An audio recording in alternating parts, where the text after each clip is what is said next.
अस्सलामुअलैकुम वरहमतुल्लाहि वबरकातुहू। क्या हाल है, आप सब ठीक है?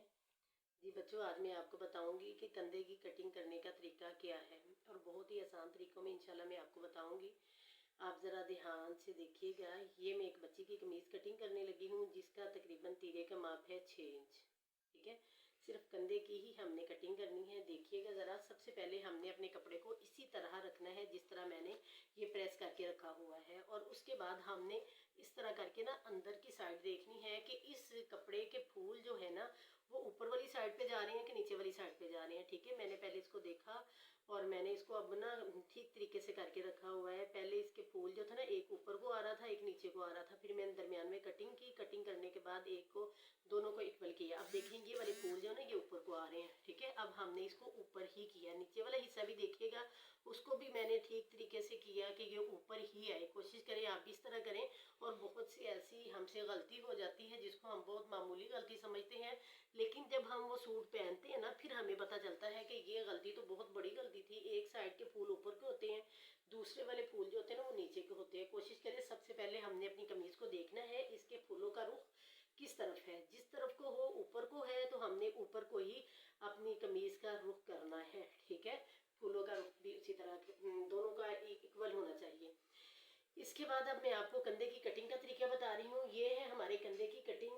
ठीक है, अब इस बच्ची के कंधे की कटिंग है, यानी कि इसका तीरा जिसे कहते हैं, वो है खुल के है 12 इंच। ठीक है, अब हमने इसका हाफ लेना है। ये बंद साइड से हमने इसका कंधे रखने हैं। ठीक है, अब इधर से हमने तकरीबन 6 इंच है तो हमने 6 पे निशान नहीं लगाना, आधा इंच जायद लेना है। अब हमने इधर 6.5 इंच पे निशान लगाना है। जब एक और बहुत ज़रूरी बात है जो हर कोई नहीं बताता, ठीक है, ये मैं आपको बताने लगी हूँ, ज़रा गौर से सुने। जिसका भी कंधा, ठीक है, जिसका कंधा होगा 6 इंच, हमने इसका रखा 6.5 इंच, आधा इंच मार्जिन जो हमारी सिलाई में आना है। ठीक है, अब हमने 6.5 पे जब हम इस तरह कंधे की पैमाइश करेंगे तो जब हमने ये वाला एक डिब्बा बनाना है ना, ये फिर हमने 6.5 पे नहीं बनाना बल्कि 7.5 पे बनाना है। ठीक है, अब देखिए मैंने 7.5 पे ये एक डिब्बा बना लिया। ठीक, इतने की समझ आ गई। दोबारा फिर देख लें, जिसका भी अगर किसी का कंधा है 14 इंच, जो 14 इंच जो है ना ये मीडियम साइज का कंधा होता है। जब 14 इंच होगा हमने इस तरह इसका 14.5 लेना है, आधा इंच हमने रखना है। ठीक है, मार्जिन के लिए, सिलाई के लिए। अगर इधर से हमने 14.5 रखा यानी कि 7.5 रखा तो इधर से हम 8.5 ही लेंगे। ठीक है, फिर दोबारा बता दूं, इधर से मैंने लिया 6.5 और इधर से मैंने लिया 7.5। 7.5 पे मैंने एक डिब्बा बना दिया। डिब्बा बनाने के बाद 1.5 इंच का मैंने इधर से बिल्कुल ये वाले कोने से लेके इधर 1.5 इंच इधर रखना है। ठीक है, 1.5 इंच का निशान हमने ऐसे करके लगाना है। ठीक है, जब मैंने ये 1.5 इंच का निशान लगाया, इस 1.5 को हमने इसके साथ मिला देना है और इसको हमने इसके साथ मिला देना है। ठीक और उसके बाद फिर हमने इधर से 1 इंच पे निशान लगाना है ऐसे। ठीक है, ऐसे जब हमने निशान लगाया तो फिर हमने स्केल की मदद से हमने इसको ऐसे कर देना है। ठीक है, बल्कि स्केल की मदद से या फिर पेंसिल की मदद से, जो भी आपके पास है। और इधर से हमने तकरीबन 2.5 इंच जो है ना, ये हमारा 2.5 इंच हमने गले के लिए छोड़ देना है। ठीक है, 2.5 इंच गले के लिए छोड़ दिया। इधर से हमने 1 इंच का निशान लगा दिया।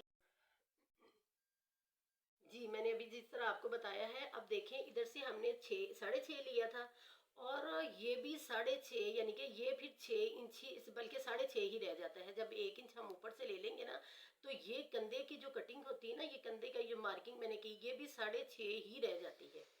ठीक है, 1 इंच ऊपर से हम निकाल देते हैं तो ये फिर तैयार जो होती है ना, ये हमारा 14 इंच था यानी कि 6 इंच थी, तो ये भी फिर 6 इंच ही रहेगी।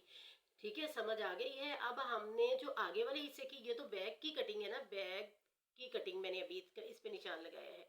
अब जो हमने फ्रंट की कटिंग करनी है, इधर हमने 1 इंच का, जहाँ पे हमने एक डिब्बा बनाया था 6.5 इंच का, इधर से हमने फिर 1 इंच पे निशान लेना है। 1 इंच इस तरह निशान लगाने के बाद इस निशान को फिर हमने इसके साथ अटैच कर देना है।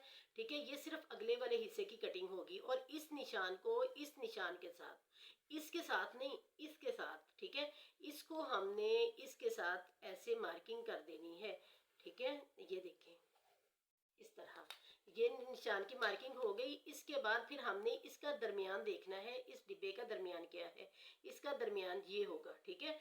यानी कि 6 इंच का है ना, तो 3 इंच का इसका निशान होगा, ये लें, ये इधर तक, ठीक है। इधर हमने देखें, फिर हमने इसको क्या करना है, इसको हमने गुलाई करनी है। ऐसे गुलाई करते करते हमने इसको इसके साथ मिला देना है, और ये वाली चीज जो है ऐसे ही रहेगी, ठीक है।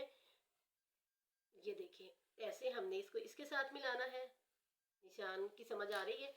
अब इसका कटिंग करने का मैं आपको तरीका बताती हूँ, आपने कटिंग किस तरह करना है। अब हमने सबसे पहले मैं आपको बताती हूँ कि ये जो डिब्बा बनाया ना, हमने अगले पिछले दोनों की कटिंग कर लेनी है, ठीक। ये देखिए, चलें, ये हमारा अगला और पिछला कंधे की कटिंग हो गई, ठीक है। जब कंधे की कटिंग हुई तो ये हमने आगे वाले हिस्से पे 1 इंच की कटिंग ऐसे कर लेनी है, ठीक है। ये पीछे वाला जो बचा हमने उसकी थोड़ी सी जायद करनी है, ठीक है, ताकि हमारी कमीज जो है ना ये पीछे को नहीं जाए। और ये जो मैंने निशान लगाया है ये इस वजह से लगाया है ताकि हमें पता चल जाए हमारी कमीज का अगला हिस्सा कौन सा है और हमारी कमीज का पिछला हिस्सा कौन सा है, ठीक। और इसके बाद फिर मैंने इसी मार्किंग के ऊपर सिर्फ अगले 2 पीस उठाने हैं। उस 2 पीसों को मैंने इस तरह करके इसकी कटिंग कर देनी है, ठीक है। जो हमने मार्किंग की है बिल्कुल उसके ऊपर ऊपर, ठीक। और आप कहेंगे कि बाजी आपने ये वाली चीज़ क्यों इतना सा फ़र्क रखा है। इसका फ़र्क ये रखा है, हमेशा कमीज़ हमारी पीछे जाती है, जब आधा इंच का 1 इंच का हम फ़र्क रख लेते हैं तो ये हमारी कमीज़ कभी भी पीछे नहीं जाएगी, ठीक। चलें भाई, और उसके बाद आपने फिर अपना इधर थोड़ा सा मुझे ये निशान लगाना पड़ेगा। हमारी चेस्ट का माप क्या है, इस बच्ची की चेस्ट थी 18 इंच, ठीक है। अब 18, 9 के 9 9 दूनी 18, 18 पे हमने इस तरह करके निशान लगा लेना है, ठीक है। खरिये से या आपने पेंसिल से, कोशिश कीजिएगा खरिया इस्तेमाल करें या फिर पेंसिल इस्तेमाल करें, इसके अलावा आप पेन इस्तेमाल ना करें, ठीक है। 18 इंच पे मैंने निशान लगाया। अब इस बच्ची की मैंने कंधे का माप लेना है, बाजू का माप हम किस तरह लेगी, ये अगले हिस्से से हमने ऐसे अंजी स्टेप को रखना है। ऐसे रखने के बाद फिर हमने इसको ऐसे ही घुमाते जाना है, ठीक है। अब तकरीबन इसका है 8.5 इंच, ठीक है। अब 8.5 हमने 8.5 इंच ये हमने यूं कटिंग इसका लिया ना माप। देखें, इधर से अगर हमने खरिया रखा तो ऐसे करते करते करते करते कितना हो गया, ये है 8.5, ठीक है। अब हमने इसका लेना है 7.5 इंच, ठीक। 7.5 इंच हमने लेना है बाजू का माप। अभी मैं आपको बताती हूँ कि अब 7.5 इंच हमने बाजू की कटिंग करनी है। कटिंग करने के बाद फिर हमने इसको इसके साथ इंशाल्लाह अटैच करेंगे। जब ये सिलाई करेंगे तब भी मैं आपको दिखाऊंगी कि कैसे ये सिलाई होता है, ठीक है। आज का सिर्फ मैंने आपको यही बताया है कि कंधे की कटिंग बैक की किस तरह होती है और फ्रंट की किस तरह होती है। अगर कुछ लोग ऐसे होते हैं जिसके कंधे की कटिंग बहुत ख़राब होती है, लेकिन अगर उन्होंने हमें माप ख़राब वाला ही दिया तो हमने उसको ठीक तरीके से किस तरह करना है, ठीक है। हमें वो तीरा बताएगा, इसका तीरा कितना है। अमूमन जो तीरा होता है ना वो होता है 12 13, बच्चों का 12 होता है, जो थोड़ा सा बड़ा हो जाए वो 13 भी हो जाता है, 14 15 और 15.5 16 तक तीरा जाता है। 16 के आगे किसी का भी तीरा नहीं जाता, चाहे वो मोटा है स्मार्ट है जितना भी है, ठीक है। अब आप इसको जहन में रखें और आप प्रैक्टिस करें घर में जैसे मैंने आपको बताया है। अगर आपको समझ आई तो ठीक है, ना समझ आई मुझे कमेंट्स में बताइएगा कि बाजी हमें ये आपको अच्छा लगा कि नहीं लगा, ठीक है। और इसके बाद अगर आपको हमारी वीडियो पसंद आई है तो शेयर भी कीजिएगा, ठीक है। अस्सलाम वालेकुम रहमतुल्लाहि व बरकातहू।